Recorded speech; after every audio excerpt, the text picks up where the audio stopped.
ओम श्री साईनाथाय नमः। ओम श्री साईनाथाय नमः। ओम श्री साईनाथाय नमः। सभी साईं भक्तों को नमस्कार। कथा प्रारंभ करते हैं।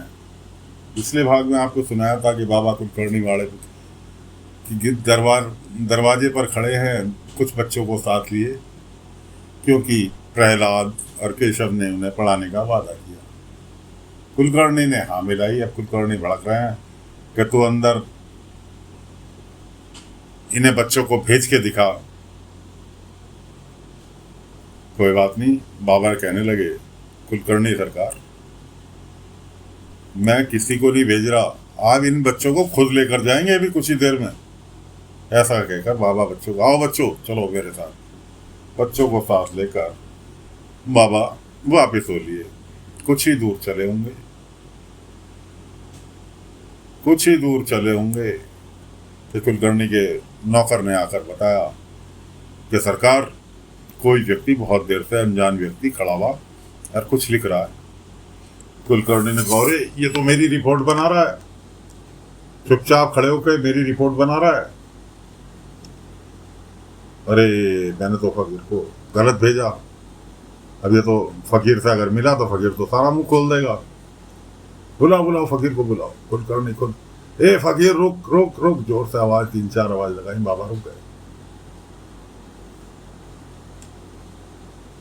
कुलकर्णी बाबा से कहने लगा, अरे मेरे कहने का तू मतलब नहीं समझा फकीर। मैं ये कह रहा था कि मैंने कुलवाड़े के अंदर इनके बच्चों के बैठने का बहुत अच्छा इंतजाम किया, वो तैयार हो गया, भेज दे बच्चों को मेरे। बाबा ने कहा, कुलकर्णी सरकार, तो आप ले जाओ बच्चों को, शुभ काम में देर क्या। खैर जी, कुलकर्णी सरकार जो थे सभी बच्चों को बड़े प्यार से लेकर आए। आओ बच्चों, बैठो बच्चों। अपने आदमी से कहा कि भाई बहुत देर हो गई, इस आदमी को एक काम करना, अंदर बुला ला, अंदर बुला ला, तब बैठकर इसकी खातिरदारी भी कर देते हैं।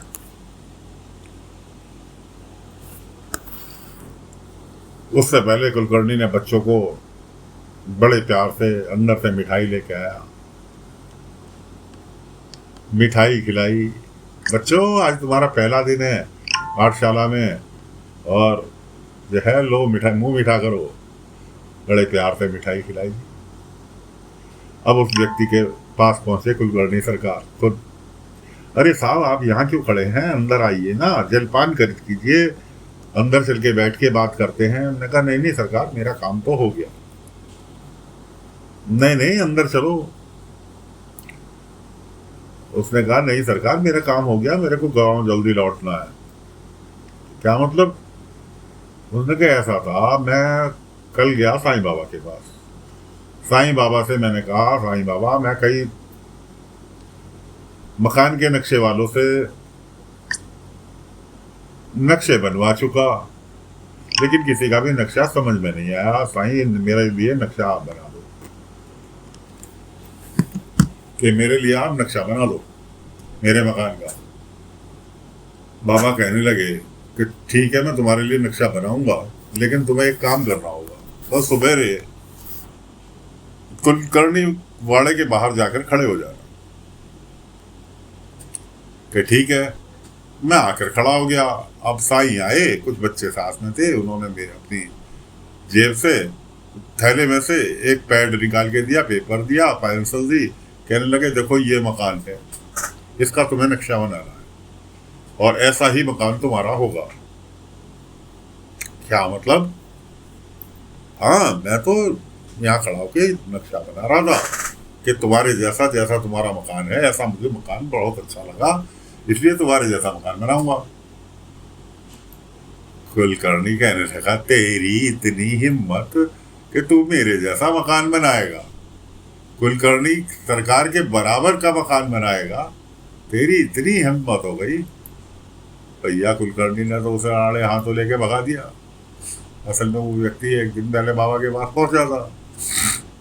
बाबा को कुलकर्णी की पूरी कार्य प्रणाली पता थी कि कुलकर्णी ने क्या करना है, क्योंकि बाबा तो एक चीज़ एडवांस में जान जाते थे कि क्या होना है क्या नहीं होना। तो बाबा ने पहले से व्यवस्था कर रखी थी कुलकर्णी की। अब केशव और प्रहलाद दोनों मंद मंद मुस्कुरा रहे। बच्चों की उन्होंने छुट्टी कर दी कि बच्चों आज के लिए इतना ही, सबक काफ़ी है, कल फिर पाठशाला में हाजिर होना। खैर जी,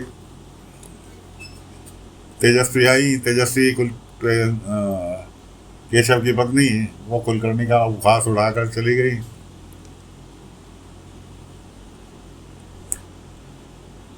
अब कुलकर्णी अगले दिन कुलकर्णी जो थे नौकर से कहने लगे, नौकर आया, सरकार एक आदमी से खबर मिली है कि आपकी छानबीन के लिए शिरडी आ रहा है। कुलकर्णी ने दो चार तो रैपट दिए, उसके अंदर कहने लगा, आदमी मेरी छानबीन के लिए आ रहा है, कल को फिर कोई लाके खड़ा कर दियो, तेरे चक्कर में परेशानी हुई। मैंने कहा नहीं सरकार, पक्की खबर है, ठीक है चावड़ी लेकर आ सकते, किसी तरह से भी, किसी बहाने से चावड़ी लेकर आ। उधर बाबा के पास प्रहलाद पहुंचते हैं, साईं आपने तो करिश्मा कर दिया।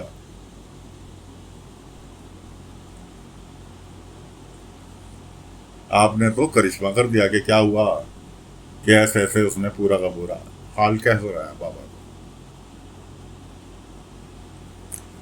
इतने में तात्या भागे हुए आ रहे हैं कि साई साई हरिया पेड़ में से गिर गया। क्या हुआ हरिया को? कि उसके हाथ पैर टूट गए।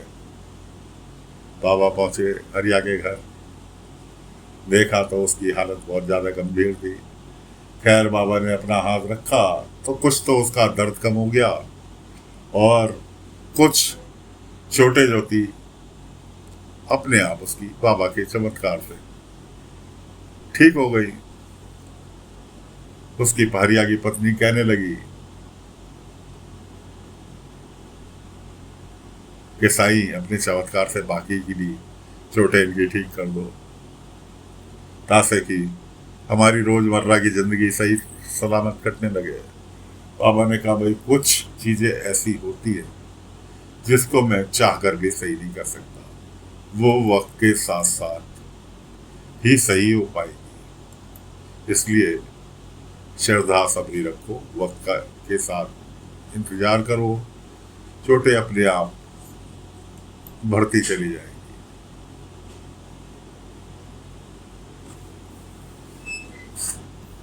उधर बहस हो रही।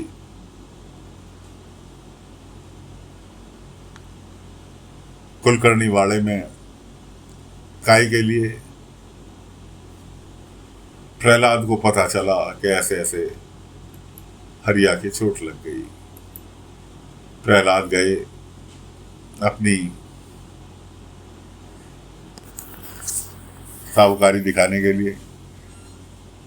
अब क्योंकि हरिया का बेटा चेतन उसके प्रहलाद के साथ ही खेलता था, हर कोई प्रहलाद की तारीफ कर रहा, जितने भी बच्चे मिल रहे कि भाई प्रहलाद तुमने जो है बहुत अच्छा काम किया, बहुत अच्छा, मस्ती वालों के प्रति तुम्हारी इतनी उदारता देखते हुए बहुत अच्छा लगा।